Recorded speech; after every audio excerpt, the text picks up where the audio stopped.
बिस्मिल्लाहिर्रहमानिर्रहीम, अस्सलाम वालेकुम। प्राइम मिनिस्टर पाकिस्तान इमरान खान साहब ने जो कामरान शाहिद साहब को इंटरव्यू दिया उसमें से चंद अहम नुकात आपके सामने रखूंगा और उसमें दो ऐसी चीज़ें थीं जो कि बहुत इंपॉर्टेंट थी और जो इस वक्त मुल्क में सूरत हाल है, जो पीडीएम जलसे कर रही है, जलूस कर रही है, धमकियां दे रही है, डेडलाइन दे रही है, थ्रेट कर रही है, फ़ौज पे हमले कर रही है, फ़ौज के वाले से बातें कर रही है, उस तनाजुर में दो चीज़ें बहुत इंपॉर्टेंट थी। पहले तो इमरान खान साहब ने ज़ाहिर है कामरान शाहिद साहब ने सख्त सवाल भी किए और वो आजकल तनकीद भी बहुत ज़्यादा करते हैं और करनी भी चाहिए।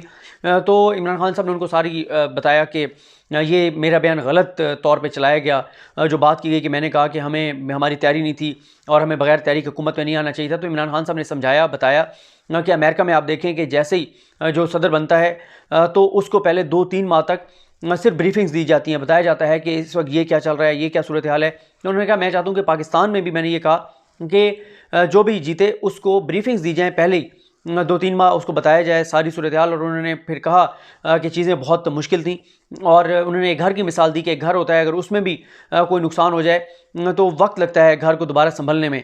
तो उन्होंने कहा कि जो जब हमें मुल्क मिला मुआशी तौर पे बहुत कमज़ोर था, चीज़ें बहुत ख़राब थी, तो हमें टाइम लगा चीज़ों को समझने में। और फिर उसके बाद उन्होंने, और वैसे मैं यहाँ पर आपको एक और बात भी बता दूँ कि जो टीवी पे जो मर्ज़ी कह नून लीग वाले, लेकिन वो ऑफ कैमरा ये बात मानते हैं कि वाकई मुल्क की मुआशी सूरत हाल बहुत गंभीर थी, बहुत ख़राब थी। और एक ने तो बड़ा दो टोक कहा कि उन्होंने कहा कि अगर हम होते तो इससे भी जो है बदतरीन हालात होते, क्योंकि इमरान खान ने तो फिर भी सख्त स्टेप्स ले लिए लेकिन वो हम ना ले पाते। और साथ ही उसके बाद इमरान खान साहब ने कहा कि नज़रिए पे कोई कंप्रोमाइज़ नहीं करना चाहिए, बुनियादी असूलों पे कोई कंप्रोमाइज़ नहीं करना चाहिए। बाकी मंजिल पे पहुंचने के लिए आपको अगर कोई कंप्रोमाइज़ करना पड़ता है, आपको अगर कोई तब्दीली करनी पड़ती है, अगर आपको अपनी टीम में से कोई तब्दीलियाँ करनी पड़ती हैं तो वो मंजिल पे पहुंचने के लिए ज़रूरी होता है, वो हिकमत अमली के तहत होता है। उन्होंने कहा कि बुनियादी जो नज़रियात होते हैं उस पर कंप्रोमाइज़ नहीं करना चाहिए। जैसे उन्होंने कहा कि अगर मैं इसराइल को तस्लीम कर लेता हूँ तो ये मेरा जो है वो अपने नज़रिए पर कंप्रोमाइज़ होगा, जो कि मैं कभी नहीं करूँगा। उसके बाद उन्होंने एक बहुत इंपॉर्टेंट बात की, मेरे लिए तो सबसे इंपॉर्टेंट दो बातें थी, उनमें से एक ये थी, इमरान खान साहब ने कहा है कि हम चीफ जस्टिस पाकिस्तान जस्टिस गुलजार अहमद साहब से रजू करेंगे, रब्ता करेंगे। और इमरान खान साहब ने कहा कि जो टीवी चैनल्स पे या अखबारात में खबरें लगती हैं मेरे वज़रा के ख़िलाफ़, मैं चीफ जस्टिस पाकिस्तान को कहूँगा कि कोई ऐसा फोरम होना चाहिए कि मेरे वज़रा के ऊपर जो भी इल्ज़ाम लगे, मेरे वज़ीर के ऊपर जो भी इल्ज़ाम लगे, वो इल्ज़ाम उस फोरम पर जाना चाहिए, वो फोरम उस मामले को देखे, मुकम्मल तहकीकात हों, रोज़ाना की बुनियाद पर समाअत हो, और अगर वो इल्ज़ाम दुरुस्त साबित हो तो मैं उस मिनिस्टर को ओहदे से हटा दूँगा। और अगर वो इल्ज़ाम गलत हुआ तो फिर मीडिया को ऐसी खबरें नहीं चलानी चाहिए, वो बातें नहीं करनी चाहिए जो पूरी एक हुकूमत के बारे में तासुर ये दे कि करप्शन हो रही है और ये सारे मामलात हैं। ये उनका बड़ा दिलेराना फ़ैसला है, बहुत बड़ा फ़ैसला अगर वो ये करते हैं। उसकी वजह ये है कि हमने नून लीग के दौर में देखा कि नवाज शरीफ पर इल्ज़ाम लगा और नवाज शरीफ जो है जब पहले वो दावे करते रहे कि मुझे जिस भी फोरम पर बुलाया गया मैं जवाब दूंगा, जब सुप्रीम कोर्ट में मामला गया तो फिर वहाँ पर उन्होंने चैलेंज कर दिया कि सुप्रीम कोर्ट तो इस मामले को सुन ही नहीं सकती।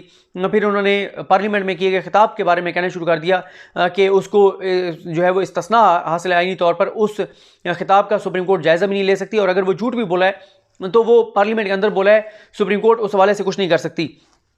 ये अगर इसको इम्प्लीमेंट करवा लेते हैं इमरान खान साहब, ये बहुत ही अच्छा फ़ैसला होगा। और इमरान खान साहब ने कहा है कि देखें, जब मैं खुद करप्शन नहीं करता, मैं किसी को करप्शन करने भी नहीं दूंगा। और उन्होंने ये बताया कि जब भी मेरे किसी वज़ीर पर कोई इल्ज़ाम लगता है तो मैं आईबी से जो है उसकी मुकम्मल तहकीकात करवाता हूँ। तो ये बहरहाल एक अच्छा डिसीजन है। और मीडिया में जो खबरें आती हैं, अगर कोई ऐसी खबर है, जो भी खबर है, वो बिल्कुल किसी फोरम पर जानी चाहिए और तहकीकात होनी चाहिए। अगर वो खबर फेक साबित होती है तो फिर उस फेक न्यूज़ देने वाले के खिलाफ कार्रवाई होनी चाहिए, और अगर वो खबर दुरुस्त है तो उस वज़ीर को हटाना चाहिए। ये बहरहाल बहुत अच्छा फैसला है। जहांगीर तरीन साहब के हवाले से सवाल किया कामरान शाहिद साहब ने, तो उस पर इमरान खान साहब ने बताया कि हमने शुगर इंक्वायरी कमीशन जो बनाया, उसकी जो रिपोर्ट आई वो हमने FBR, FIA, NAB, इन तमाम इदारों को भेज दिया। उन इदारों में केसेस चल रहे हैं और जिस जिसकी गलती होगी, जिस जिसका की आप समझिए करप्शन होगी, 2 नंबरी होगी, मनी लॉन्ड्रिंग होगी, उसको सज़ा मिलेगी। और अभी ये उन फोरम्स के ऊपर हैं जहाँ पे ये तहकीकात होनी चाहिए। और उन्होंने कहा कि हमने इदारों को तमाम केसेस भेजे जिसमें जहांगीर तरीन साहब के भी शामिल हैं, और इसलिए अभी वो ऐसे स्टेज के ऊपर हैं कि कहीं से भी जहांगीर तरीन साहब की कोई कन्विक्शन नहीं हुई और कोई भी ऐसी सूरत हाल नहीं है। ये शुगर मिल्स इंक्वायरी कमीशन की बात कर रहा हूँ, तो ये बात उनकी दुरुस्त है। और फोरम जो जहाँ जिन जिन फोरम पे वो केसेस चल रहे हैं वहाँ पे उनकी टीम जा रही है, जवाब दे रही है। और ये भी मैं आपको बता दूं कि सिर्फ एक फोरम पे उनकी टीम को मेरे ख्याल को 30 से 35 मरतबा बुलाया गया और उनकी टीम गई, सारा रिकॉर्ड लेकर गई और वो मुकम्मल तौर पर जवाब दे रहे हैं। कहीं से वो शोर नहीं कर रहे कि इंतकाम हो रहा है, ये हो रहा है, जुल्म हो रहा है, ज़्यादती हो रही है। वो अपना जो है वो जवाब दे रहे हैं। उसके बाद इमरान खान साहब से जब कामरान शाहिद ने बार बार ये कहा कि आपके बारे में तासुर ये है कि आपको फ़ौज प्रोटेक्ट कर रही है, आपको फ़ौज बचा रही है, तो इमरान खान साहब ने कामरान शाहिद साहब को कहा कि सबूत दें। 2-3 बार कहा कि आप सबूत दें, लेकिन कोई जवाब नहीं था कामरान शाहिद साहब के पास। उन्होंने कहा जी अपोजिशन कहती है कि बहरहाल आपको फ़ौज बचा रही है, और अपोजिशन तो ये भी कह रही है कि जो नैब की तरमीम है वो हमें फ़ौज ने कहा था, इस्टेब्लिशमेंट ने कहा था कि आप इन नैब तरमीम को लेकर आएँ।